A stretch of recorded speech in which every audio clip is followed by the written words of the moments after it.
The afternoon sun burned over the open plains of Texas. The wind carried dust across the land, and the golden grass bent under its breath. A lone cowboy named Ethan Ward rode slowly across the dry land, his hat pulled low to shield his eyes. His horse, Dusty, moved carefully, its hooves stirring small clouds of sand. Ethan had been out since sunrise, searching for 2 missing cattle that had wandered away from his ranch after last night's storm. He was tired and hungry, but that didn't matter. Life on the frontier didn't give men like him many choices. If he didn't find those cattle, it meant less money at the market and fewer supplies for the coming month. So he pressed on, scanning the land with steady eyes. In the distance, thunder rolled. Even though the sky was mostly clear, the air carried that strange stillness that sometimes came before something bad. Ethan didn't pay much attention. He had crossed these lands 100 times. He trusted his instincts, and his instincts told him everything was fine. But fate had its own plans. As he guided his horse down a narrow ravine, the sound of a sharp rattle froze him. His horse stopped too, its ears twisting. Ethan's eyes darted to the right, and there it was. A rattlesnake coiled near a rock, its body tense, eyes locked on him. The creature's tail shook rapidly, warning him to back off. Ethan had dealt with snakes before. Usually they stayed away if you didn't threaten them. But before he could pull his leg back, the snake struck, went so fast he barely saw it. Its fangs sank deep into his thigh just above the knee. The pain was blinding. Ethan shouted, pulling back hard on the reins, and Dusty reared up in fright. The snake disappeared into the grass, but the damage was done. Ethan felt the hot burn of venom spreading through his leg. His muscles began to tighten. He slid off the saddle, hitting the ground hard. Dusty bolted away, hooves pounding into the distance. Ethan reached out helplessly, calling his horse's name, but it was no use. The animal was gone. He looked down and saw 2 small puncture marks on his thigh, already swelling and turning purple. A chill ran through him. He had seen what rattlesnake bites could do, how quickly they could kill a man if the poison reached his heart. He tore off his bandana and tied it above the bite, pulling tight to slow the venom. But he knew it was only a temporary fix. His heart pounded. Sweat covered his forehead. He tried to think clearly, to remember which way he had come, but everything looked the same. The endless desert stretched out in all directions. He tried to stand, but his leg gave way.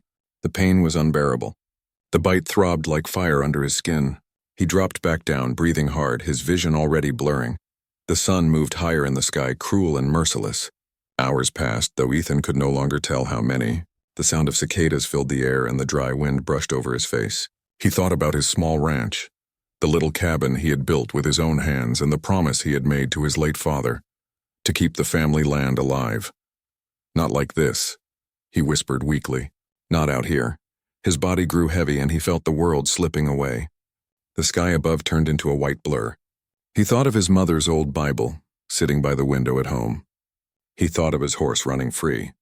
He even thought of the 2 missing cattle, and how foolish it was that something so simple had led him here. When he tried to move again, his hands wouldn't obey. The numbness was spreading. Panic rose in his chest, but he was too weak to fight it. He looked at the endless horizon and realized he might die there, alone, unseen, with only the wind to carry his story away. Then, through the haze, he heard something, hoofbeats. At first, he thought he was dreaming. The sound was faint, soft, like an echo, but it grew louder, steady, and real. He tried to lift his head, blinking against the sun. A dark shape moved toward him, a rider. The figure drew closer, and soon he saw a woman on horseback. Her brown hair was tied back under a wide hat, and her clothes were dusty from travel. She guided her horse carefully toward him, eyes scanning the ground. When she saw Ethan lying there, she gasped and jumped down from her saddle. "Sir, can you hear me?" she called, kneeling beside him. Ethan tried to speak, but only a faint sound came out. She looked at the wound and instantly understood what had happened. "Rattlesnake," she murmured. The woman's name was Clara Dawson, a traveling nurse making her way to a settlement 2 days' ride away. She had seen snake bites before, but never like this. She quickly pulled her canteen from her saddlebag and poured water over the wound. Then she tore a strip of cloth from her skirt and tied it tightly above the bite, to stop the venom from spreading further. Ethan's eyes flickered open. "Leave and go," he whispered. "You'll get hurt." Clara shook her head firmly. "No, sir. You're not dying out here." Her voice was calm but full of determination. She placed her hand on his shoulder and told him to stay still. She could see that the bite was serious. The skin was already swollen and discolored, and his breathing was shallow. The desert around them was silent except for the sound of the wind and the faint cry of distant hawks. The heat pressed down on them like a weight, but Clara worked quickly, her movements steady. She had no medicine strong enough to stop the venom, but she had learned an old method from frontier doctors. She needed to draw the poison out, and fast. She looked into Ethan's eyes and said softly, "You need to trust me. I've done this before. I can save you, but I need you to stay awake." He nodded weakly, his voice barely audible. "Do what you have to." Clara swallowed hard, knowing the danger but refusing to hesitate. She had seen too many people die because others waited too long to act. Time was against them, and she couldn't waste a single second. As she prepared to help him, Ethan stared at her through half-closed eyes. He could barely focus, but he saw something in her face, a strange mix of strength and kindness. She wasn't afraid. Even in the middle of nowhere, surrounded by danger, she moved with purpose. In that moment, before the darkness took him again, he thought he might be looking at an angel. The light faded from his vision as Clara worked beside him, her shadow falling over his face. The last thing he heard before losing consciousness was her quiet voice saying, "You're going to be all right, cowboy. I promise." And then silence. When Ethan opened his eyes again, the world looked different. The burning sun had softened into evening light, painting the desert in shades of gold and orange. A soft breeze moved through the grass, and the sound of a horse tied nearby mixed with the crackling of a small fire. For a moment, Ethan thought he had died and woken up somewhere peaceful, but then the pain in his leg reminded him he was still alive. Clara was sitting beside him, her sleeves rolled up, mixing something in a tin cup. She looked dusty and tired, but her face still carried that calm strength. When she noticed he was awake, she smiled faintly. "Good," she said softly. "You made it through the worst of it." Ethan tried to speak, but his throat was dry. She helped him drink a little water, holding his head gently. The cool liquid felt like life returning to him. He looked at her, confused and weak. "You stayed?" he whispered. Clara nodded. "Of course. Couldn't leave you here. You'd have been gone before morning." He glanced around and saw how carefully she had prepared everything. His wound was cleaned and tightly bandaged, and there was a small fire to keep away the chill. "She must have worked for hours. What happened?" he asked slowly. She hesitated before answering. "You were bitten deep. The venom spread fast. I did what I had to do to get it out. Then I used herbs to clean it and wrapped it tight. You'll live, but you'll be sore for a while." Ethan stared at her, realizing how close he had come to death. "You saved my life," he said, his voice shaking. Clara looked away, poking the fire with a stick. "I just did what anyone should do," but Ethan knew better. In that wild country, few people would risk their lives for a stranger. She had no reason to stop for him, no promise of reward. Yet here she was, sitting beside him as the stars began to appear, her eyes tired but gentle. He leaned back, trying to take in everything that had happened. His leg throbbed, but he could feel warmth returning to his body. Clara handed him a small piece of dried meat and told him to eat slowly. "You need your strength," she said. As he ate, he studied her quietly. She looked young, maybe in her late 20s, but her eyes carried the weight of someone who had seen too much hardship. Her hands were rough from travel and work, but her voice carried kindness. "You're a nurse?" he asked. "Yes," she replied. "I travel from settlement to settlement. People out here don't always have doctors, so I go where I'm needed. I was on my way to Fort Mason when I found you." Ethan smiled weakly. "Then I guess fate sent you." Clara didn't answer right away. She stared at the flames. "Maybe. Or maybe I just got lucky to be passing by at the right time." Silence settled between them, but it wasn't an uncomfortable one. The desert around them was quiet, the sky filling with stars. Clara checked his pulse and changed the bandage again, careful and gentle. Ethan watched her hands move with skill and patience. "You've done this before," he said. She nodded. "Twice, yes. The first time was my brother. He got bit while hunting. We didn't have medicine, so I learned what to do. It saved him." Ethan could hear the memory in her voice and the mixture of fear and determination. He could tell she had faced moments when she had to be stronger than most people ever had to be. After a while, the fire burned lower. Clara handed him a blanket and told him to rest. "You'll feel dizzy for a while," she warned. "The venom weakens the heart. You need to stay still." Ethan tried to lie down, but the pain pulsed sharply through his leg. Clara placed her hand lightly on his shoulder. "It'll pass," she said. "Just breathe slow." The night stretched long, filled with the sounds of the wilderness, the cry of a coyote, the rustle of grass, the low snort of her horse nearby. Clara stayed awake most of the night, keeping the fire alive and checking Ethan's condition every hour. When he stirred restlessly, she whispered, "You're safe now. You did good, cowboy." Those words, simple as they were, brought peace to his heart. By morning, the first light touched the horizon in soft orange hues. Ethan opened his eyes to see Clara sitting cross-legged, sipping from her tin cup. Her hair was loose now, shining in the sunrise. For a moment he just watched her quietly, realizing how different the world looked now, as if it had been reborn with the dawn. "You should have gone," he said quietly. "You didn't have to stay out here all night for me." She smiled faintly. "If I left, who'd keep you alive till morning?" He tried to laugh, but it came out as a groan. "You talk like a soldier." "I've had to be one," she said, her tone half serious, half soft. "The frontier teaches you quick. No one's coming to save you. Sometimes you have to be the one who saves others." Ethan nodded slowly. He understood that. Out here, every person fought their own battles, against nature, loneliness, and the limits of their own strength. But Clara had fought for him too. As the day grew brighter, she helped him sit up and checked the wound. The swelling had gone down a little. "Good sign," she said. "You'll walk again soon." Ethan studied her face and said, "You risked your life for me. That's not something I'll forget." Clara shook her head. "I didn't think about risk.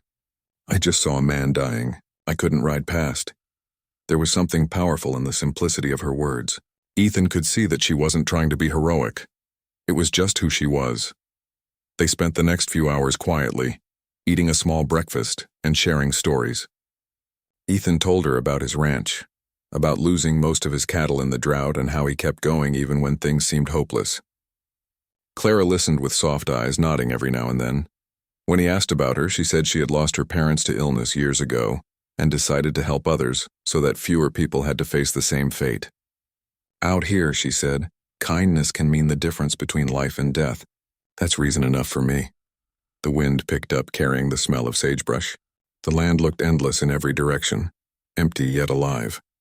Ethan realized that in the middle of nowhere, two strangers had found each other through something that could have been tragedy. By afternoon, Ethan could move his leg a little more. Clara helped him stand for a few seconds before he sat back down, sweating and laughing weakly. "Still feels like fire," he said. "That means you're healing," Clara replied. "Pain means life." Her words stayed with him long after she said them. Later, as the sun began to sink again, Clara packed her things neatly. "Tomorrow we'll head toward the settlement," she told him. "There's a small doctor's station about a day's ride from here. You'll get stronger there." Ethan looked at her with quiet gratitude. "You talk like we've known each other forever," he said. Clara smiled. "Maybe that's what happens when you pull someone back from death." "You skip the small talk." They both laughed softly. The sound felt warm in the cool evening air. Before the stars appeared again, Ethan leaned back and looked at the sky. "Clara," he said softly, "if you hadn't come along..." She stopped him gently. "Don't think about that. Think about what's ahead." He nodded, feeling his heart steady for the first time since the bite. Somewhere deep inside, he understood that this moment, this strange meeting in the middle of nowhere, had changed something in him. As the firelight flickered over their faces, Clara hummed a quiet tune, the same one her mother used to sing when the nights felt too long. Ethan listened, his eyes half closed, feeling peace drift over him. He didn't know what tomorrow would bring, but he knew one thing for certain. He would never forget the woman who found him dying in the wilderness and refused to let him go. And as the stars shone brighter above them, he whispered, "Thank you," so softly that only the wind carried his words. The next morning began with a heavy silence. The sun was still hiding behind the mountains when Clara woke up to the sound of faint groaning. Ethan was trembling, his face pale, sweat covering his forehead. The color in his leg had worsened overnight. The swelling had grown larger, and the veins around the bite looked dark. Clara touched his forehead and it was burning hot. Fear shot through her chest. The venom was still inside him. She thought she had removed enough yesterday, but it seemed some poison had remained, spreading deeper than she could reach before. Ethan tried to open his eyes, whispering, "Feels like fire inside me." Clara steadied her voice. "Don't speak, Ethan. Save your strength." She checked her medical bag again, small bottles, a few herbs, a clean knife, some alcohol. Nothing that could truly fight snake venom. She looked at his face and saw him fading fast. His breathing was shallow, his skin turning cold despite the desert heat. Clara's heart pounded. She had seen this before in her brother years ago. She had saved him only because she acted quickly and bravely, even when she was terrified. She took a deep breath and knew what she had to do again. There was no time to wait for help. If she didn't act now, Ethan wouldn't make it past the next hour. "Listen to me," she said, her hands shaking slightly as she untied the bandage. "You're going to be fine, but I need you to trust me again. This will hurt, but it's the only way." Ethan tried to nod, but his body barely moved. His eyes half closed, yet he whispered, "Do what you must." Clara took her knife and heated it over the fire. The metal glowed faintly. She looked at the wound, the flesh swollen and red, and said a silent prayer. Then with steady hands she cleaned the area with alcohol. She could hear Ethan's weak breathing, could feel his pulse slowing under her fingers. She made a small cut over the bite, just deep enough to open the skin, and pressed hard around it to draw the poison toward the surface. The smell of iron filled the air. Her heart raced, but she didn't stop. She knew she had to pull out what was left before the venom reached his heart. She leaned closer, her eyes never leaving the wound, and began carefully removing the poisoned blood, spitting it out into the sand away from them. Every moment felt endless. Her hands ached, her mouth dry, her body trembling. The heat pressed on her back, but she kept going, refusing to let fear win. Minutes passed, maybe 20, maybe 30. She couldn't tell. All she knew was that the swelling slowly began to reduce and the dark veins lost some of their angry color. She finally stopped, dizzy and shaking, wiping her mouth and hands with alcohol. Her arms trembled from exhaustion, but she didn't rest. She cleaned the wound again and poured alcohol over it, then wrapped it tightly with a fresh cloth. Ethan groaned in pain, but breathed deeper than before. His skin began to lose its sickly pallor. Clara sat back, her chest rising and falling fast. She whispered softly, "It's done. You'll live." For a long moment she simply sat there, staring at the desert horizon. She felt tears she hadn't realized were there. Her hands were stained, her lips dry, her heart heavy. But she knew she had done what she had to. When Ethan finally stirred again, the sun was high in the sky. Clara was sitting beside him, resting against a rock, her head tilted back and eyes closed. She looked exhausted, almost as pale as he had been earlier. He blinked slowly, realizing he was still alive. The pain was dull now, no longer burning through his body. He tried to speak, but his voice was weak. "Clara?" Her eyes opened instantly and she leaned forward. "You're awake," she said softly, smiling with relief. "You scared me, Cowboy. What happened?" he murmured. She hesitated for a second, then said quietly, "The venom was still inside you. I had to draw it out completely. It wasn't easy, but it worked." He looked at her, realizing the effort it must have taken. Her face was flushed, her hands trembling slightly. "You saved me again," he whispered. Clara shrugged gently. "Let's just say I don't give up easy." He wanted to thank her, to tell her how much it meant, but words didn't feel enough. His throat tightened and his eyes burned. The day passed slowly, but each hour brought improvement. Clara made him drink water mixed with crushed herbs to cleanse his blood. She kept his wound clean and changed the bandage when needed. Each time she did, her movements were calm and caring. By evening, Ethan could sit up with her help. The sunset painted the sky in deep red and gold, and for the first time since the bite, he smiled. "Haven't seen a sunset this pretty in years," he said. Clara smiled back. "You almost missed it." They shared a small laugh, quiet, tired, but real. It felt like a moment of peace after endless struggle. As the night grew darker, Clara built another small fire. The flames danced gently, their light touching both faces. Ethan sat wrapped in a blanket, staring into the fire. "You could have left," he said softly. "You could have gone on your way, but you stayed. You risked everything." Clara looked at him, her eyes glowing with the reflection of the fire. "I couldn't leave you, Ethan. I've seen enough people die. If there's a chance to save someone, I take it. That's what life's for, helping where you can." Ethan was silent for a long time. He thought about all the years he'd spent alone on the ranch, days that blended together, nights filled with silence. And now this stranger had come out of nowhere and fought death itself for him. It made him see life differently. He turned his gaze toward her and said, "You're stronger than most men I've ever known." Clara smiled faintly. "Strength doesn't come easy. Sometimes it's born from loss." Ethan tilted his head. "You've lost someone, haven't you?" She nodded slowly. "My parents. Then my brother got sick. I saved him, but he never fully recovered. After that, I decided I'd never walk away from anyone who needed help again." Her voice was calm, but her eyes shone with quiet sadness. Ethan didn't say anything. He just listened. Later that night, the stars filled the sky, brighter than ever. The air cooled, carrying the soft scent of mesquite. Clara leaned back on her saddle, gazing upward. Ethan lay beside the fire, half awake, his thoughts drifting. In that stillness, something changed between them.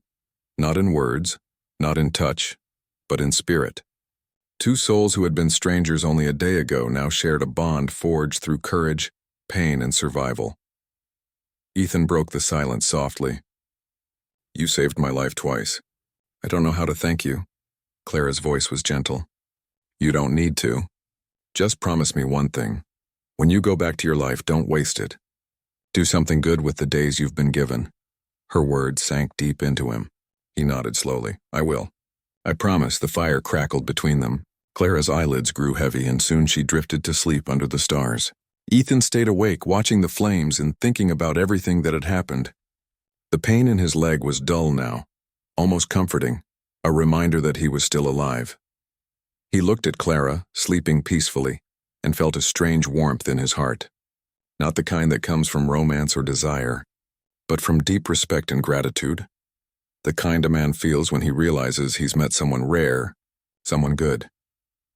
The desert night stretched on, quiet and endless. Somewhere a coyote howled in the distance. Ethan whispered softly, "You're an angel, Clara Dawson." He smiled faintly, then closed his eyes. The stars above seemed to shimmer brighter, as if blessing them both. When the morning sun rose over the wide desert, it poured light across the camp like a gentle blessing. Ethan woke to the sound of Clara softly humming as she packed their supplies. Her horse grazed nearby, and the fire from last night had turned to ash. For the first time since the rattlesnake bite, Ethan felt strength returning to his body. He sat up slowly, the blanket falling from his shoulders. The pain in his leg was still there, but it was no longer sharp, just a dull reminder of how close he had come to death. Clara turned at the sound of him moving and smiled faintly. "Well, look who's back among the living," she said in a light voice. Ethan grinned weakly. "Feels like I've been hit by a train." "That means you're healing," she replied. "Pain means your heart's still beating." She handed him a cup of warm water mixed with herbs. It tasted bitter, but it brought life to his dry mouth. The morning air was cool and fresh. For the first time in days, Ethan could breathe deeply without pain in his chest. "Clara," he said after a long pause, "I don't know how to thank you. Twice now you've pulled me back when I was slipping away." "Why?" Clara looked down, tying her saddlebag. "Because life out here is already hard enough. If we don't help each other, no one will. That's all." Her words were simple, but her voice carried something deeper, a quiet kindness that Ethan couldn't put into words. They decided to move that morning. Clara wanted to reach the small settlement before the next nightfall, where Ethan could rest properly and get medicine from the town doctor. She helped him stand, her arm strong around his waist. He leaned on her for balance, feeling both humbled and grateful. The desert stretched before them, endless, quiet, beautiful in its own lonely way. The wind swept over the hills, carrying the smell of dry grass and dust. Clara walked beside him slowly, leading her horse with one hand and supporting Ethan with the other. At first, they didn't talk much. The journey demanded focus. Every few steps, Ethan would stumble and Clara would steady him. Her calm voice kept him going. "Just one step at a time," she said. "That's all life ever asks." By midday, the sun grew harsh, but Clara made sure he rested in the shade of a large rock. She gave him a small piece of bread and dried fruit. As they ate, Ethan looked at her closely. She wasn't what he expected from a frontier nurse. She was quiet, brave, and thoughtful. More like someone carrying a secret strength. "You know," he said slowly, "most people out here just look after themselves. You're different. Clara smiled gently. Maybe I'm foolish, she said, but I believe kindness always finds its way back one way or another. Her words lingered in Ethan's mind as they continued. He couldn't help but think that if more people were like her, the world might not be so lonely. As the sun began to fall lower, they finally reached a small stream cutting through the plain. Clara stopped, letting the horse drink, then helped Ethan sit beside the water. The coolness felt good against his tired body. She cleaned his wound again, gently unwinding the bandage and checking for signs of infection. "You're healing well," she said softly. "I think we got all the venom out." Ethan nodded, watching her hands work. "You've done more for me than anyone ever has. You don't even know me." Clara's hands paused for a moment and she said quietly, "Maybe that's why. We never know whose life we might touch. I learned that when I was young." Ethan tilted his head, curious. "You mean your family?" She nodded. "My father once helped a man he barely knew, an old traveler who had been robbed. Years later, when we fell on hard times, that same man sent us enough money to keep our ranch. My father told me the good you give never dies. It just circles the earth until it finds its way home." Ethan smiled. "Sounds like your father was a wise man." "He was," she said softly, her eyes distant, "and I try to live by what he taught me." For a while they sat in silence, listening to the sound of running water and the whisper of wind in the grass. The land around them seemed endless, painted in soft gold and silver light. When they began walking again, the sky turned orange and pink. Ethan leaned on Clara's arm, each step steady but slow. The trail curved toward the hills where the first signs of settlement appeared. A faint wisp of smoke, a small cabin, the promise of safety. "Almost there," Clara said encouragingly. "You've done well," Ethan chuckled weakly. "I wouldn't have made it 2 miles without you." "You'd be surprised what people can do when they don't give up," she said. By the time they reached a flat patch of land near a grove of mesquite trees, dusk had fallen. Clara set up camp again, building a small fire while Ethan rested against a log. The stars began to appear, bright, clear, endless above them. Ethan watched her as she moved quietly, preparing supper. The firelight made her face glow softly. He realized how much strength it took to do what she did, to travel alone, help strangers, and face danger without fear. "You must get lonely," he said quietly. Clara looked up, surprised. "Sometimes," she admitted, "but I see the best and worst of people every day. That keeps me grounded. And besides, when you help others, you never really feel alone."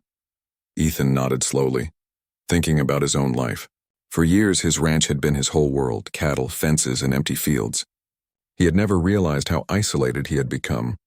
"Maybe that's what I've been missing," he murmured. "What's that?" she asked. "People," he said simply. "Real connection." Clara smiled softly. "It's never too late to find it." They shared a quiet meal that night: beans, bread, and coffee brewed in a tin pot. The air was cool and the moon rose over the horizon, bathing everything in silver light. The world felt calm again, peaceful. As they sat near the fire, Ethan said, "You've taught me something, Clara. I've spent years thinking strength meant facing life alone. But now I see it's the ones who help others who are truly strong." Clara looked into the fire, her voice thoughtful. "Maybe strength is both, standing alone when you must and reaching out when others can't." Their eyes met briefly, and in that simple look, a quiet understanding passed between them. There were no promises, no words of love, just 2 hearts that had survived something powerful together. Later, as Ethan drifted toward sleep, he thought about how life could change in a single moment.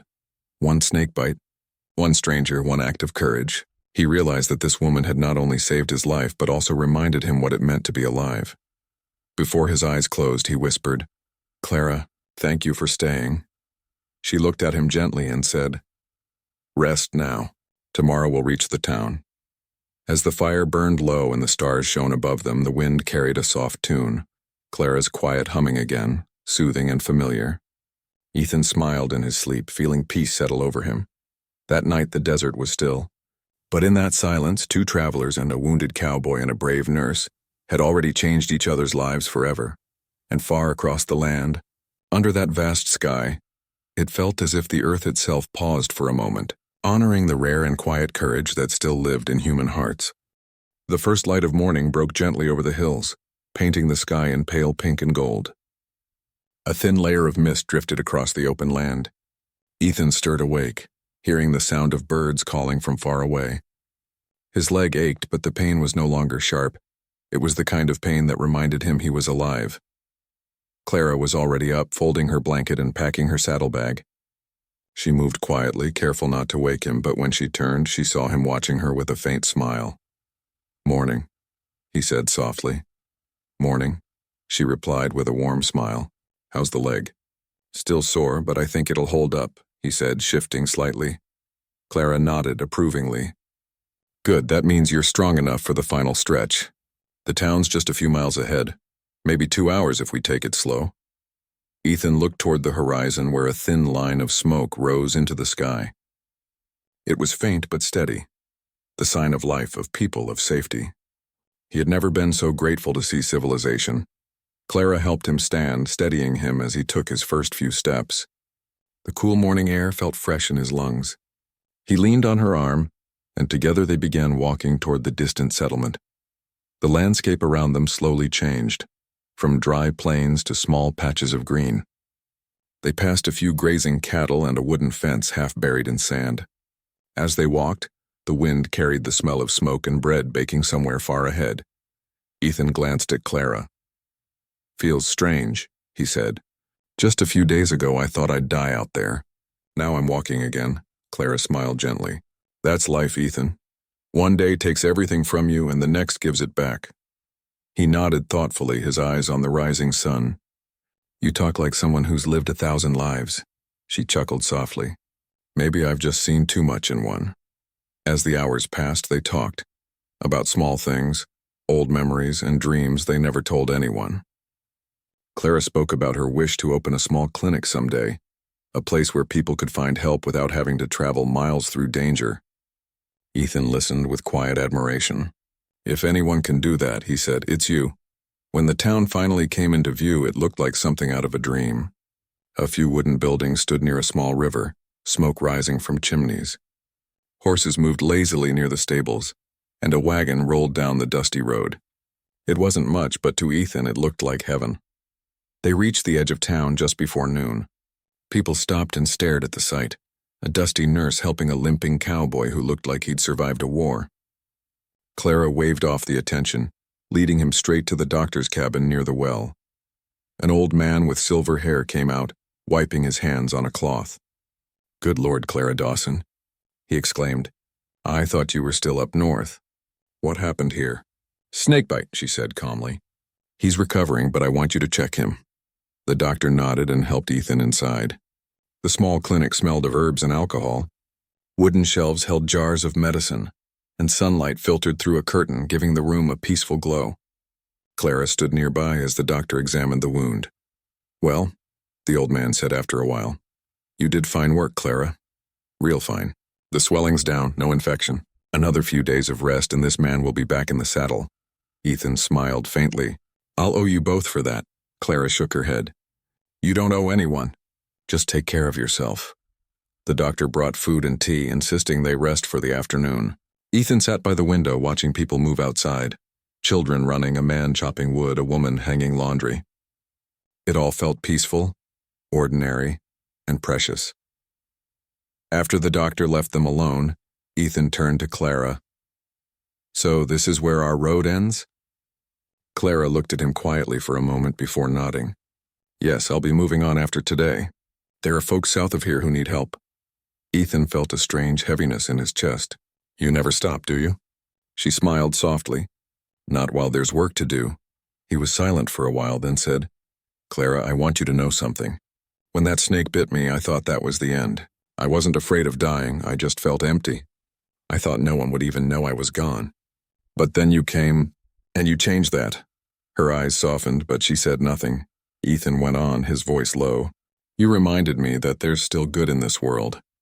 That life's worth fighting for. Not because it's easy, but because people like you make it beautiful." Clara's hands paused as she folded a cloth. She looked at him and said quietly, "Sometimes we meet people for a reason, Ethan. Maybe I was meant to find you so you'd remember that." Maybe you were meant to remind me that even in saving others, we're never truly alone. He smiled faintly, touched by her words. You speak like a preacher. Maybe, she laughed softly. But with dusty boots instead of a Bible. They both laughed quietly, the sound filling the small room like sunlight. As the day passed, Ethan felt stronger. The doctor gave him a cane and told him to rest for at least a week. Clara helped him pack what little he had left, his hat, his belt, and the small silver locket he carried from his mother. When it was time for her to leave, the sky was turning orange again, the same color it had been on the day she found him. Her horse stood ready outside, saddled and calm. Ethan followed her to the porch, leaning slightly on his cane. People in town watched them curiously, sensing something unspoken between the two travelers. He looked at her for a long moment before saying, "If you ever find yourself near the Red River Ranch, you'll find me there. I owe you more than I can ever repay." Clara smiled, her eyes shining in the fading light. "You don't owe me anything, Ethan, just live well. That's the only thank you I'll ever need." He took off his hat and held it over his chest. "Then I'll live like a man who remembers the woman who saved his life." She smiled again, and for a second her eyes glistened. "That's all I could ask for." With that, she mounted her horse. The wind caught her hair as she turned toward the open plains. Ethan watched her ride away, the setting sun behind her turning her figure into a golden silhouette. He stood there long after she disappeared over the hills. The evening wind carried the faint echo of her humming, the same tune she used to calm him when he was dying. It faded slowly, leaving only silence. Ethan looked down at his leg, then at the horizon where she had gone. He whispered softly, "You gave me back more than my life, Clara. You gave me hope." That night, Ethan sat on the porch of the small inn, staring up at the stars. He thought about everything that had happened. The bite, the pain, the fear, the courage, the kindness. Life out here was still rough and uncertain, but something in him had changed. He made a quiet promise to himself. He would reopen his ranch, take in a few young workers who needed guidance, and teach them what Clara had taught him, that helping another person was the purest form of strength. Years later, people in nearby towns would tell the story of the cowboy who had been bitten by a rattlesnake and saved by a passing nurse. They said he never stopped talking about her, the woman who came like an angel, risked her life and then rode away before the world could thank her. And every evening, as the sun set over the fields, Ethan would look toward the horizon and smile, remembering that one woman's courage could change the course of another person's life forever. Because sometimes, real heroes don't wear badges or carry guns. Sometimes they carry compassion, courage, and a quiet heart that refuses to walk away. And in that, Ethan Ward found not just survival, but a reason to live again.